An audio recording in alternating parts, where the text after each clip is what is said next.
আসসালামু আলাইকুম, welcome to আসগার্ড academy. আজকের ভিডিওতে আজ আমরা কথা বলবো ইংরেজি সাহিত্যের এলিজাবেথ পিরিয়ড নিয়ে। এলিজাবেথ পিরিয়ড শুরু হয়েছিল 1558 সালে আর শেষ হয়েছিল 1603 সালে। তো মাঝে মধ্যে দেখা যাচ্ছে এক্সাম হলে মানে নৈবেদিক প্রশ্নে বা এক্সামে আসে যে এলিজাবেথ পিরিয়ডের কোন সাহিত্যিক বা কবি মানে বিলং করে নিচে কোনজন, এরকম কিছু প্রশ্ন আসে যে এলিজাবেথ পিরিয়ডের কে বলুন, এরকম কিছু আসে। তো আমরা এটা কনফিউজ হয়ে যাই। তো এরকম ভিডিও আমি বানাচ্ছি, আগেও বানাইছি, এখনও আবার বানাচ্ছি। তো আজকে ভিডিওতে আমরা কথা বলবো এলিজাবেথ পিরিয়ড। আসলে এলিজাবেথ পিরিয়ডটা হচ্ছে রানী, ইংল্যান্ডের প্রথম রানী এলিজাবেথকে নিয়ে। মানে তার সম্পর্কে যদি বলতে হয় যে তার মা মানে তিনি যখন 2.5 বছর বয়সে ছিলেন তার মাকে নাকি কোনো একটা কারণে অপরাধে নাকি শিরচ্ছেদ করা হয়। তারপর এলিজাবেথ ইংল্যান্ডের রানী হন, তিনি রাজত্ব করেন। তার রাজত্বের কাল মানে তিনি যতদিন রাজত্ব করছেন ওই পিরিয়ডটাই হচ্ছে এলিজাবেথ পিরিয়ড নামে পরিচিত। তো এলিজাবেথ, আমরা জানি যে এলিজাবেথ প্রথম রানী এলিজাবেথ ছিলেন কুমারী, তার কোনো সন্তানাদি ছিল না। তো এই হচ্ছে কাহিনী। তো চলুন তাহলে আমরা কীভাবে টেকনিকের মাধ্যমে সহজে এলিজাবেথ পিরিয়ডের কবি সাহিত্যিকের নাম মুখস্থ করতে পারি বা মনে রাখতে পারি, খুব বেশি মনে রাখতে পারি। তো চলুন তাহলে শুরু করা যাক। তো প্রথমে আমরা যদি লিখতে থাকি তাহলে আমি প্রথমে ভাবতেছি যে 2টা ধাপে করবো নাকি একটা ধাপে করবো। আচ্ছা তাহলে শুরু করা যাক। স্পেন্সার কিড বেনকে মারলে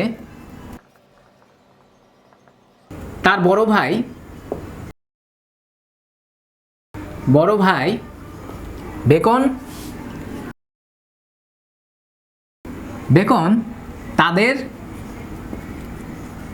ওয়েট করার জন্য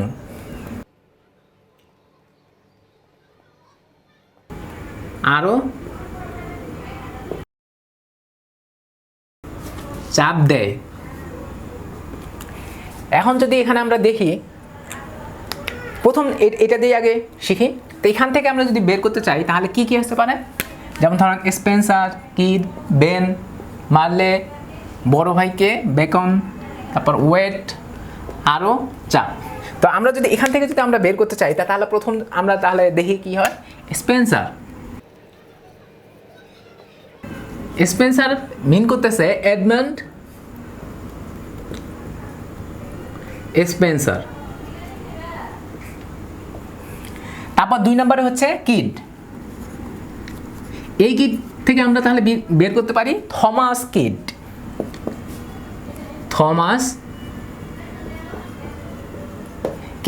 তারপর হচ্ছে কি বেন। এখানে আমি বেন 3, আচ্ছা বেন লিখি আগে। বেন থেকে আমরা বলতে পারি বেন জনসন।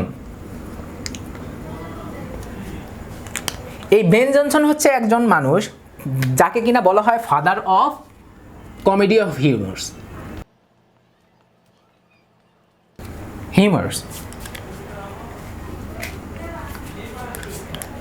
হিউমার। বেন জনসনকে কি বলা হয়? Comedy of humours. এটা একটু মাথায় রাখবেন, ঠিক আছে? এই 3টা হলো। তো এখন তাহলে পরেরটা লিখতে বেশি নিচু হওয়া লাগতেছে, পরেরটা লিখতে বেশি নিচু হয়ে যাচ্ছে। তাহলে পরেরটায় আমরা চলে যাচ্ছি। লেখা হয়েছে তো?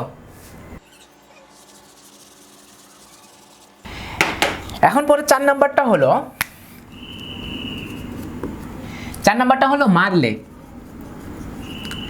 মারলে থেকে আমরা বলতে পারি ক্রিস্টোফার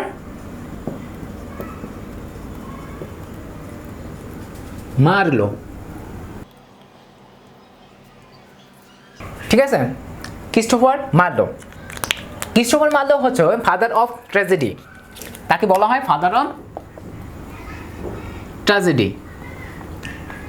ইনি হচ্ছেন মানে শেক্সপিয়র যে সময় জন্মগ্রহণ করছেন উনিও জন্মগ্রহণ করছেন, যদি একই সাথে ছিলেন, বা তারপরেও ক্রিস্টোফার মার্লোকে বলা হয় শেক্সপিয়রের মানে প্রিডেসর, পূর্বসূরি বলা হয়, কন্টেম্পোরারি না, মানে একই সময়ের না। কারণ ক্রিস্টোফার মার্লো একই সালে জন্মগ্রহণ করলেও মানে শেক্সপিয়রের আগে উনি লেখা শুরু করছেন। এমনকি শেক্সপিয়রের প্রথম যে লেখাটা ছিল তার লেখাতেও কিন্তু ক্রিস্টোফার মার্লোর মানে কিছু বৈশিষ্ট্য বা ওইরকম একটা ভাব ছিল আর কি, ঠিক আছে? এই জন্য কিন্তু শেক্সপিয়রের প্রথম লেখাটা বেশি মৌলিকত্ব বা আলাদা একটা বৈশিষ্ট্য ক্রিয়েট করতে পারেনি, ঠিক আছে?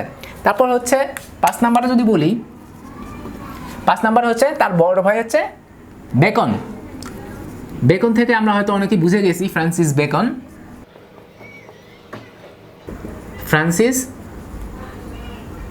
বেকন। তারপরে কি আছে? ওয়েট। এই ওয়েটটা আমরা ওয়েট থেকে পাই স্যার থমাস ওয়েট। এখানে কিন্তু একটা জিনিস বলে রাখা ভালো যে স্যার থমাস ওয়েট কিন্তু হচ্ছেন আমাদের যেরকম বাংলায় যেরকম বাংলা সনেটের জনককে মাইকেল মধুসূদন দত্ত, আর ইনি হচ্ছেন ইংরেজি সাহিত্যের সনেটের জনক। ঠিক আছে, মানে স্যার থমাস ওয়েট ইনি হচ্ছেন সনেটের ইংরেজি সাহিত্যের সনেটের জনক। ঠিক আছে, ক্লিয়ার লেখা হয়েছে? আচ্ছা, পরে হচ্ছে আর দুইটা।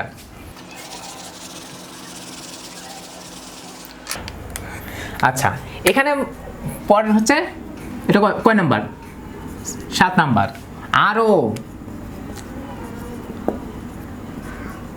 আরো তো বাংলা, আরো যদি আমরা মানে ইংরেজি করতে যাই তাহলে কি হয়? মোর, এটা আমরা মোর বলতে পারি, তাই তো? এখন যদি আমরা মোর হয় তাহলে কি হবে? এটা থমাস মোর। দেখা যাচ্ছে থমাস মোর হচ্ছে ইউটোপিয়া নামে তার একটা বিখ্যাত বই আছে। তো উনি একটু রাষ্ট্রদ্রোহী টাইপের লেখা লিখতেন, মানে রাজার বিরুদ্ধে, মানে স্বৈরাচারী রাজা যে ছিল অষ্টম হেনরি বা ওইরকম কিছু একটা, অষ্টম হেনরি, মানে তার বিরুদ্ধে খুব বেশি একটা লেখা লিখতেন আর কি। তো ওই অষ্টম হেনরি এই থমাস মোরকে শিরশ্ছেদ করে আর কি, মানে মৃত্যুদণ্ড কার্যকর করে শিরশ্ছেদ করে। খুব একটি ট্র্যাজেডি একটা কাহিনী। তো পরে দেখা যাচ্ছে কি চাপ, 8 নম্বরে চাপে কি করা যায়? চাপ থেকে আমরা বের হয় জর্জ চ্যাপম্যান। ঠিক আছে, তো ইনি হচ্ছেন এলিজাবেথ পিরিয়ডের মানে একজন মানে সাহিত্যিক বা কবি যিনি বলেন আর কি। জর্জ চ্যাপম্যান অনেকগুলো অনুবাদ সাহিত্যের জন্য অনেক বেশি বিখ্যাত। উনি সম্ভবত কয়েকটা মহাকাব্য, ইলিয়াড বা ইনিয়েড, ওডিসি, হোমারের ইলিয়াড বা ওডিসি, হোমারের কাব্যগুলো যা ছিল আর কি মহাকাব্য, সেগুলো হচ্ছে অনুবাদ করছেন। তো এই হচ্ছে কাহিনী। এই এলিজাবেথ পিরিয়ডের 8 জন পাওয়া গেল। এখন আমরা যাব নেক্সট স্টেপে, নেক্সট টেকনিকে আর কয়েকজনের নাম জানবো আর কি। এখন সেকেন্ড পার্টটুকু যেটুকু আছে একসাথে লিখলে তো পুরো ব্ল্যাকবোর্ড ফিল আপ হয়ে যেত, এই জন্য আমি একসাথে লিখি নেই। এখন আমি বাকি অর্ধেকটুকু লিখবো। এদিকে মানে ওদিকে তো গেল যে থমাস কিড মানে কী কয় স্পেন্সার কিড বা বেনসনকে মারছে, ওটা নিয়ে মারামারি নিয়ে কী হয়েছে, বেকন কী বলছে, এটা গেল। এখন এবার দেখবো যে এখন কী হয়েছে। এখন একটু স্মার্ট বড় বড় মানুষ যারা আছে মানে তারা এখন কী করছে, দেখা যাচ্ছে সিডনি এবং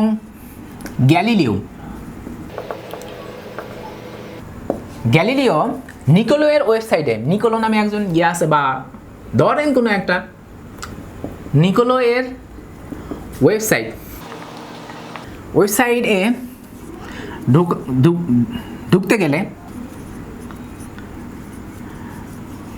ঢুকতে গেলে শেক্সপিয়র তাদের নর্টন অ্যান্টিভাইরাস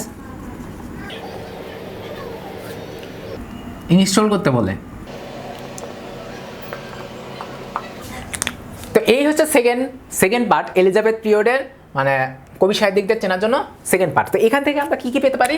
দেখা যাচ্ছে সিডনি, গ্যালিলিও, নিকোলো, ওয়েব, তারপর শেক্সপিয়র, নর্টন।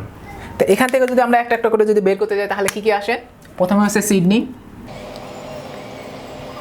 সিডনি থেকে হচ্ছে স্যার ফিলিপস সিডনি। তারপর 2 নম্বরে হচ্ছে গ্যালিলিও। আমরা জানি ইনি একজন বিখ্যাত বিজ্ঞানী প্লাস আর্টিস্ট প্লাস হচ্ছে উনি হচ্ছে জ্যোতির্বিদ্যা, আধুনিক জ্যোতির্বিদ্যার জনক। তারপর হচ্ছে কে?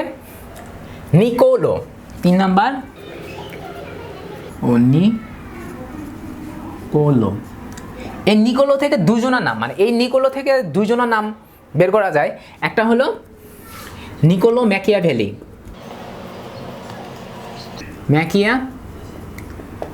আর একটা হচ্ছে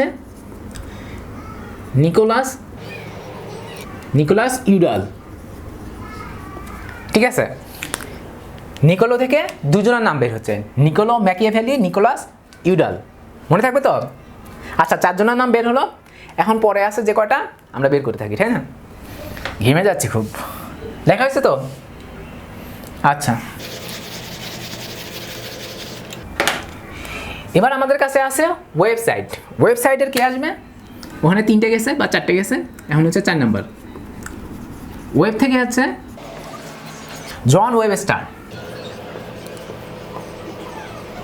জন ওয়েবস্টার আসলে ইনি মূলত দেখা যাচ্ছে ওনার যে শ্রেষ্ঠ যে লেখাগুলো আছে ওটা আসলে দেখা যাচ্ছে এলিজাবেথ মানে জ্যাকোবিয়ান পিরিয়ড, মানে এলিজাবেথ পিরিয়ডের পরে আছে, মানে 1603 থেকে 1625 সাল পর্যন্ত হচ্ছে জ্যাকোবিয়ান পিরিয়ড। ওই এনার শ্রেষ্ঠ লেখাগুলো কিন্তু ওই জ্যাকোবিয়ান পিরিয়ডে ছিল। তারপরও ওনাকে এই এলিজাবেথ পিরিয়ডের অন্তর্ভুক্ত মনে করা হয়, তাকে এলিজাবেথ পিরিয়ডের কবি বলা হয় বা লেখক বলা হয়। ঠিক আছে, এখন পরে হচ্ছে 5 নম্বর শেক্সপিয়র। শেক্সপিয়র আমরা জানি উইলিয়াম শেক্সপিয়র।